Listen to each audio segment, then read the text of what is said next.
to be found, it won't matter what he calls himself." "When did this come out?" Tillman asked. He seemed visibly shaken now. "Today. This afternoon." "And how do you know about it already?" Cormorant maintained eye contact with the VP, and also what he hoped was a discernibly respectful silence. "Right," Tillman said. "Never mind. Go on, please. Sorry I interrupted you." "It's actually the Attorney General who might be able to do something about this.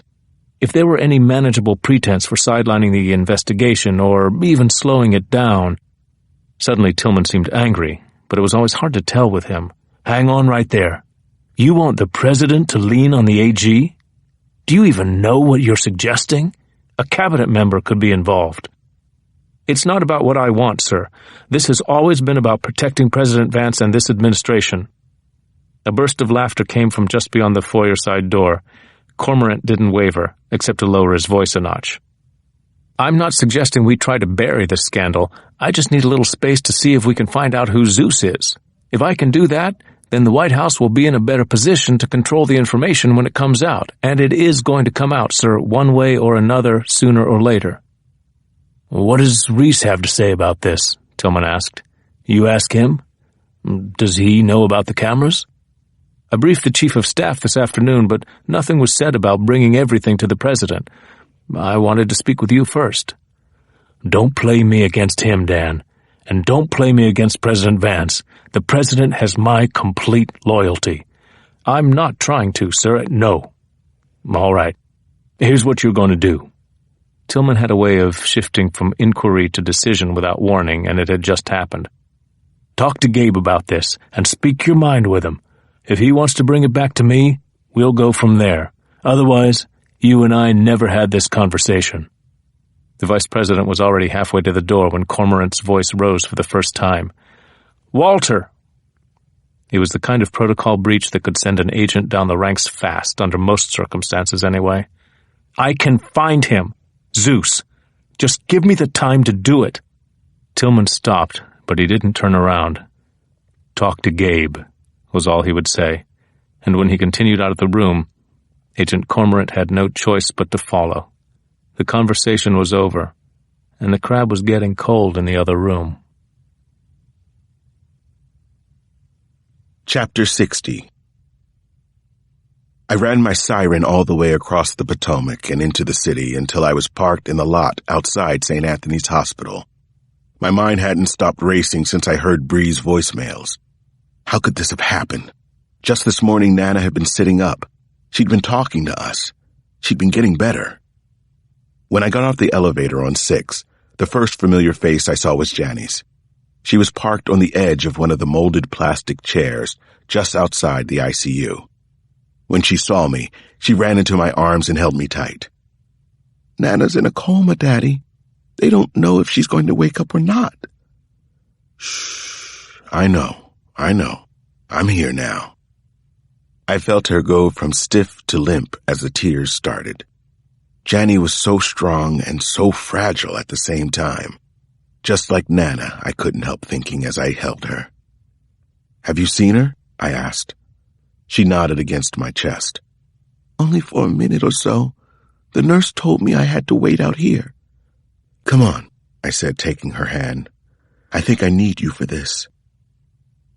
We found Bree sitting next to Nana's bed, in the same chair I'd slept in the night before.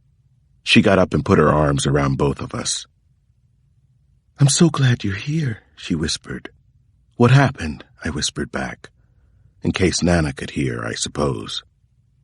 "Her kidney function just spiraled, Alex. They have her on dialysis now, and she's back on the hydralazine, the beta blockers." I could barely hear Bree's words or sort out their meaning. My legs were weak, my head spinning in fast little circles. Nothing could have prepared me for how much worse Nana looked. She was on the ventilator again, this time with a tracheostomy right into her throat. There was a feeding tube in her nose now and the dialysis too. But the worst by far was Nana's face, all pinched and drawn down, like she was in pain. I had thought she would just look asleep, but it was much worse than that. I squeezed in to sit by her. "It's Alex. I'm here now. It's Alex, old woman.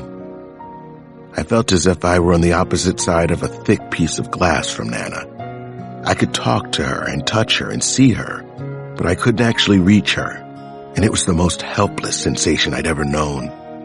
I had this terrible, sick feeling that I knew what was coming next. I'm usually good in a crisis. It's what I do for a living, but I was barely holding it together. When Janny came over to stand beside me, I didn't bother to try to hide the tears coming down my cheeks. This wasn't just happening to Nana. It was happening to all of us. And as we sat there watching Nana, a tear ran down her cheek. Nana, we all said at once, but she didn't speak back to us or even try to open her eyes. There was just that single tear. Chapter 61.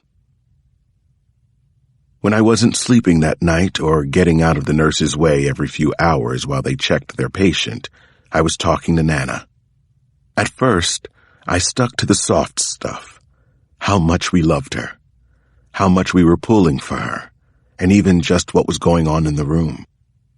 But eventually it sank in for me that all Nana ever wanted was the truth, whatever that happened to be. So I started to tell her about my day. Just like we had always talked, never thinking about the reality that our talks would have to end eventually. I had to kill someone today, I said. It seemed like there should have been more to say about that once I'd said it out loud, but I just sat there quietly. I guess this was where Nana was supposed to come in. And then she kind of did. A memory, anyway, from an earlier time when we had a similar conversation. Did he have a family, Alex? Nana had asked me that before anything else. I was 28 at the time. It was an armed robbery at a little grocery store in Southeast. I wasn't even on duty when it happened, just on my way home.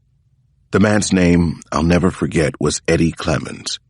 It was the first time anyone had ever shot at me, and the first time I'd ever fired in self-defense.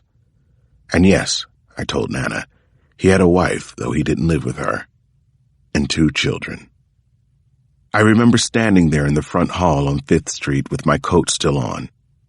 Nana had been carrying a basket of wash when I came in, and we ended up sitting down on the stairs, folding clothes and talking about the shooting. I thought it was strange at first, how she kept handing me things to fold. Then, after a while, I realized that at some point, my life would start to feel normal again. You're going to be fine, she had said to me. Maybe not quite the same, but still, just fine. You're a police officer. She was right, of course. Maybe that's why I needed so badly to have the same conversation again now.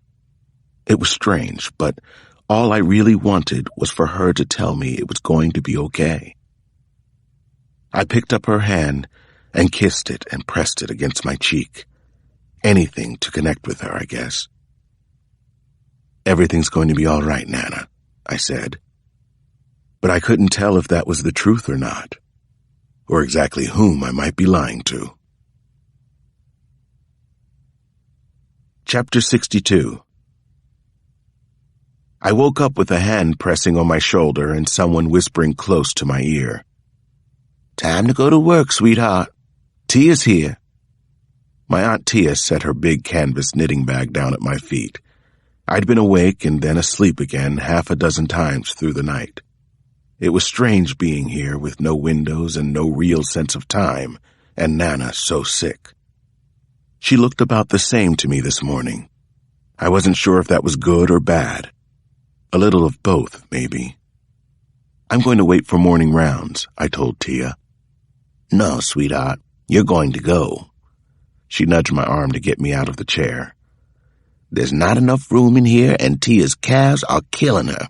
So go on, go to work. Then you can come back and tell Nana all about it, just like you always do. The knitting bag came out automatically, with the big colorful wooden needles she always used, and I saw a thermos and a USA Today in the bag too.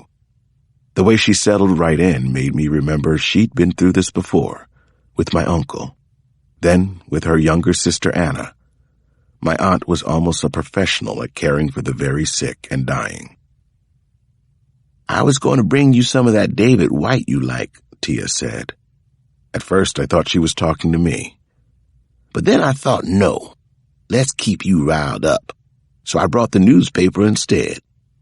You know they're outsourcing a statue for Dr. King's memorial to China? China! Do you believe that, Regina? Tia's not a sentimental woman, but in her own way, she's a saint.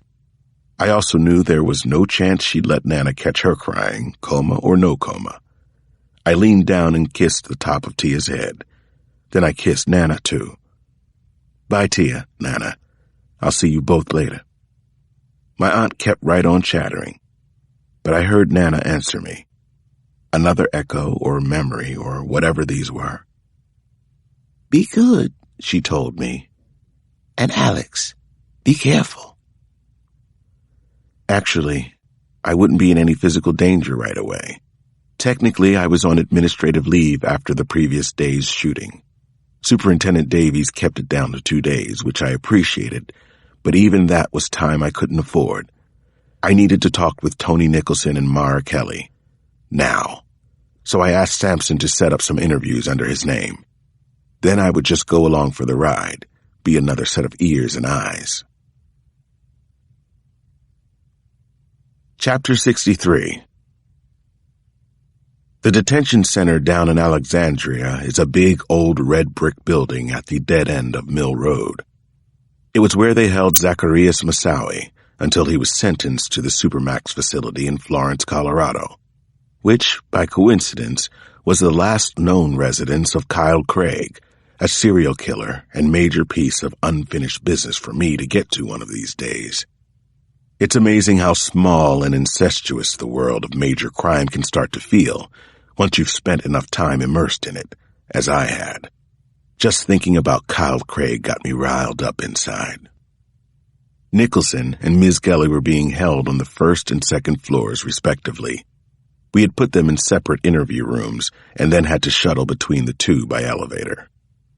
At first, neither of them was willing to say anything except that they'd been the victims of kidnap and assault. I let that go on for a while, several hours, and even subtly let Mara Kelly know that her boyfriend was holding firm. I wanted to build up her trust in Nicholson before I tried to tear it down to nothing.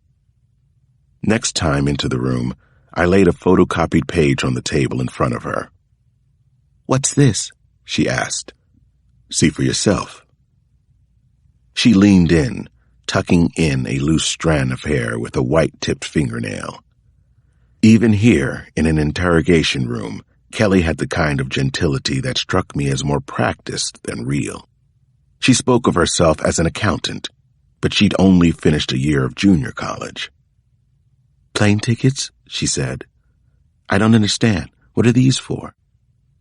Sampson hunkered low over the table. He's 6'9" and more than a little intimidating when he wants to be, which is most of the time when he's on the job. "Montreal to Zurich, leaving last night. You read the ticket. You see the names?" He tapped a finger on the page. "Anthony and Charlotte Nicholson. Your boyfriend was getting ready to run on you, Mara. He and his wife." She pushed the page away. "Yeah, I've got a computer and a color printer too."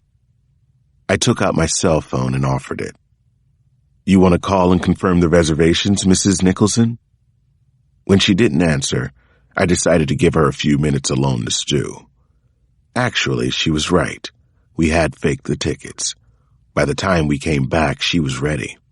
I could see she'd been crying, and also that she'd tried to wipe away any sign of tears. "What do you want to know?" she asked. Then her eyes narrowed. "What do I get for it?" Sampson made eye contact with her and held it. "We'll do everything we can to help you." I nodded. "This is how it works, Mara. Whoever helps us first, we help them." I turned on the tape recorder and set it down. "Who were the men in the car? Let's start there." "I have no idea," she said. "I never saw them before in my life." I believed her. "What did they want? What did they say?"